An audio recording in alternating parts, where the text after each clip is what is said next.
비우면 비로소 채워진다. 텅 빈 항아리의 깨달음. 성진의 가슴은 언제나 꽉 차 있었다.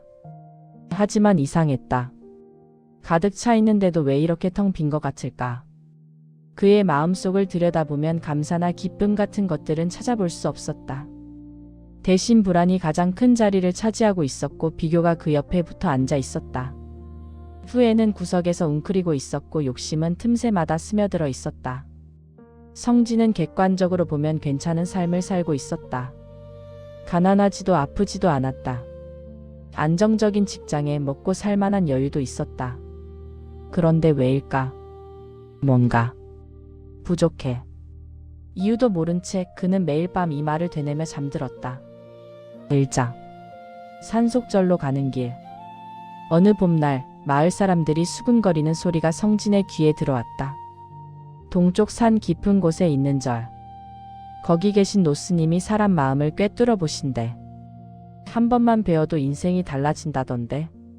성진은 코웃음을 쳤다. 그런 게 어디 있나. 하지만 그날 밤 또다시 가슴이 답답해지자 그는 결심했다. 한 번만 가보자.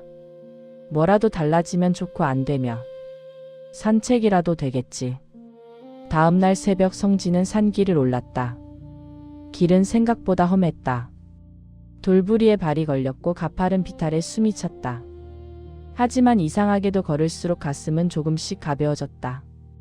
1시간쯤 걸었을까. 울창한 숲 사이로 낡은 절이 보였다. 문은 열려 있었다. 의자, 노스님과 항아리. 절 마당에 들어서자마자 마치 기다리고 있었다는 듯 노스님이 나타났다. 왔구나. 성진은 깜짝 놀랐다.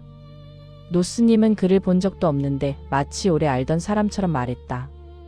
스님, 제가 왜 이렇게 마음이 답답한지 모르겠습니다. 별로 부족한 게 없는데 자꾸만 공허하고 채워도 뭔가 부족하다는 느낌만 듭니다. 노스님은 아무 말 없이 성진을 작은 방으로 데려갔다. 방 한가운데 커다란 도자기 항아리가 덩그러니 놓여 있었다. 저게 뭔가요? 내 마음이다. 성진은 어리둥절한 표정을 지었다. 노스님은 항아리 옆에 준비된 것들을 가리켰다. 큰 돌 여러 개, 작은 자갈 한 무더기, 고운 모래, 그리고 물 한 통. 오늘은 마음을 채우는 연습을 해보자. 첫 번째 단계 큰 돌. 먼저 이 큰 돌을 넣어라. 성진은 주먹만한 돌을 하나씩 항아리에 넣기 시작했다. 5개, 6개, 10개를 넣자 항아리가 가득 찼다. 스님, 이제 더 안 들어갈 것 같습니다. 그래? 확실하냐? 네, 꽉 찼습니다. 노스님은 빙그레 웃으며 자갈을 건넸다. 2번째 단계 작은 자갈. 그래도 넣어보거라. 성진이 자갈을 부어보니 놀랍게도 큰 돌 사이사이로 자갈이 쏙쏙 들어갔다. 항아리는 한층 더 가득해졌다. 이번엔 진짜 더 안 들어갈 것 같습니다. 노스님은 대답 대신 모래를 가리켰다. 3번째 단계 고운 모래. 성진이 모래를 부으니 모래는 자갈 사이에 미세한 틈새까지 파고들었다. 이제 정말로 항아리는 빈틈없이 가득 찼다.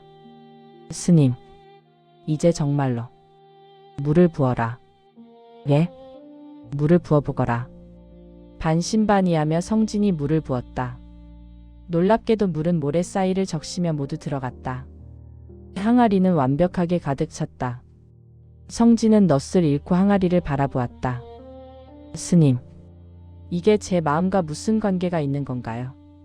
3장. 가득 찬 항아리의 비밀. 노스님은 차분하게 말했다. 사람들은 마음이 비어 있으면 불안해한다. 그래서 무언가를 계속 채워 넣는다. 노스님은 항아리를 가리켰다. 큰 돌은 내 욕망이다. 더 많이 벌고 싶고 더 인정받고 싶고 더 나아지고 싶은 마음. 작은 자갈은 비교다. 저 사람은 더 잘 나가는데 나는 왜 이 모양일까 하는 생각들. 모래는 잡념이다. 과거의 후회, 미래의 걱정, 남들의 시선. 그리고 물은 일상의 스트레스다. 일관계, 소소한 불만들. 성진은 숨이 막혔다. 정확했다. 그의 마음은 정말로 그렇게 채워져 있었다. 그런데 스님, 저는 이걸 어떻게 해야 하나요? 노스님이 말했다. 이제 이 항아리를 비워보거라.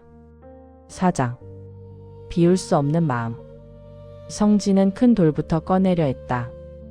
하지만 돌은 생각보다 훨씬 무거웠다. 항아리 속에서 움직이지 않았다. 너무 무겁습니다. 자갈을 꺼내려 했지만 자갈은 돌 사이에 꽉 끼어 있었다. 손을 넣어 휘저어도 몇 개밖에 나오지 않았다. 모래는 더 심각했다. 손을 넣을수록 모래는 더 깊숙이 가라앉았고 손가락 사이로 빠져나갔다. 물은 손으로 퍼낼 수도 없었다. 10분을 애쓰고 나서야 성진은 포기했다. 스님, 이건 거의 불가능합니다. 노스님의 첫 번째 가르침. 노스님은 고개를 끄덕였다. 그렇다. 한 번 가득 채워진 마음은 쉽게 비워지지 않는다. 성진의 얼굴이 창백해졌다. 그럼 저는 평생 이렇게 살아야 하나요? 노스님은 잠시 침묵했다가 말했다. 그래서 처음부터 무엇을 채울지 신중해야 한다. 사람들은 마음이 텅 비면 불안해한다. 그래서 아무거나 집어넣는다. 욕심도 비교도 후회도. 일단 채우고 본다. 하지만 진정한 평온은 무언가를 채워서 얻어지는 게 아니다. 노스님은 항아리를 톡톡 두드리며 말했다. 먼저 비움이 있어야 올바른 것이 들어온다. 성진은 묵묵히 항아리를 바라보았다. 그는 지금껏 삶을 빽빽하게 채우기만 했다. 빈틈이 생기면 불안했다. 그 빈틈을 게으름이나 나태함으로 여겼다. 하지만 혹시 그 빈틈이야말로 숨쉴 공간이 아니었을까? 5장. 반전 마이너스 항아리는 언제나 비어 있었다. 성진이 깊은 생각에 빠져 있을 때였다. 노스님이 갑자기 항아리를 들어 올렸다. 그리고 철컥 항아리를 뒤집어 버렸다. 쏴! 돌, 자갈, 모래, 물이 한꺼번에 쏟아져 나왔다. 바닥은 순식간에 엉망이 됐지만 항아리는 다시 텅 비어 있었다. 성진은 멍하니 항아리를 바라보았다. 스님, 악계는 비울 수가 없다고. 노스님은 빙그레 웃었다. 비우는 건 어렵지 않다. 단지 노스님은 항아리를 톡톡 두드렸다. 비우려고 하지 않았기 때문에 어려워 보였던 것뿐이다. 성진의 머릿속이 하얗게 변했다. 깨달음의 순간. 내 마음도 그렇다.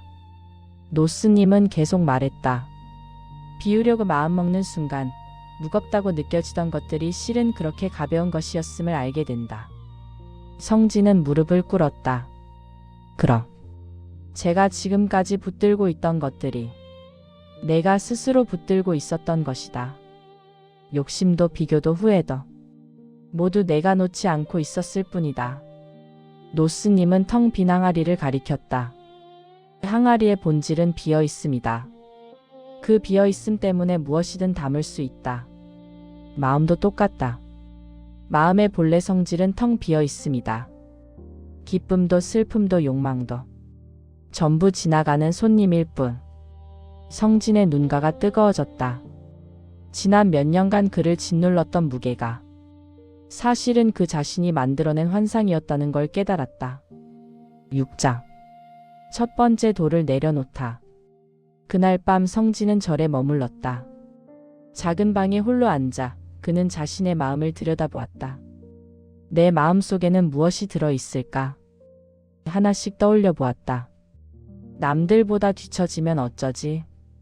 불안. 그때 그 말을 왜 했을까? 후회. 사람들이 날 어떻게 볼까? 두려움. 지금 가진 걸 잃으면 어떡하지? 집착. 하나하나가 그의 가슴을 짓누르는 돌이었다. 한꺼번에 버릴 순 없었다. 하지만 노스님의 말을 떠올렸다. 비우려고 하는 순간 비워진다. 성진은 우선 후회부터 내려놓기로 했다. 과거의 실수와 화해하기. 3년 전. 그때 그 말만 안 했어도 성진은 늘 이 후회를 품고 살았다. 친구에게 상처 주는 말을 했고 그 친구는 그를 떠났다. 하지만 지금 성진은 스스로에게 말했다. 그때의 나는 그럴 수밖에 없었어.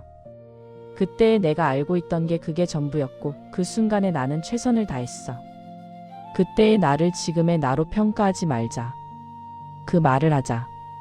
가슴 깊은 곳에서 무언가가 툭 하고 떨어져 나가는 느낌이 들었다. 큰 돌 하나가 굴러나간 것이다.